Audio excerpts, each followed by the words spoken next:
Leo's insights are presented to challenge, inform, and encourage you in your quest to break free from school-based approaches to education. Building upon a foundation of unschooling, we sincerely hope these insights help you to consider how education can be truly unlimited. I have never been a fan of standardized testing or evaluations, as I simply refuse to believe there is such a thing as a standard or average person. I was a successful teacher, well liked by my students, respected by my colleagues, and despised by my enemies. I took professional and personal development very seriously, as I do today. I was completely in favor of having my students evaluate me in my teaching, but I found the standard evaluation form my school had all but totally useless. So I came up with an alternative idea that my colleagues refused to follow.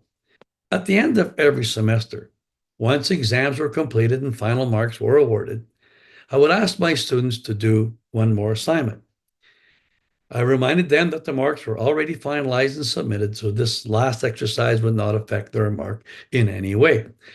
I would then ask them to write me a Dear Mr. Gaumont letter.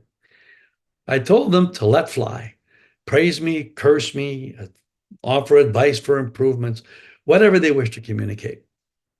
This proved to be a very good way to get insight on my techniques as well as encouragement to improve. Those who say teaching is a thankless job have not walked in my shoes. I received thousands of Dear Mr. Gomo letters, as well as a host of other accolades for having done a good job. Of them all, the most common thing I was thanked for, besides my Gretchen period we talked about last time, was for having taught my students how to learn. Although I should have delighted in such a sentiment, it actually broke my heart for two reasons. When did learning have to be taught? This is an ability we are all born with, not something that has to be taught. To learn how to learn makes no sense.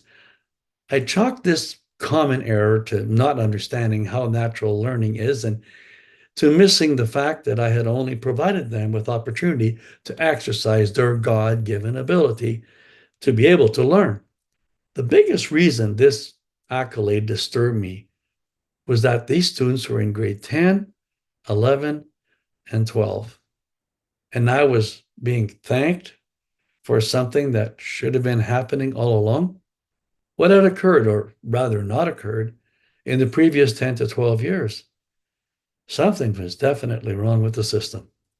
One more thing I learned from this exercise was that the student I had poured the most time and energy into usually gave me the harshest evaluation.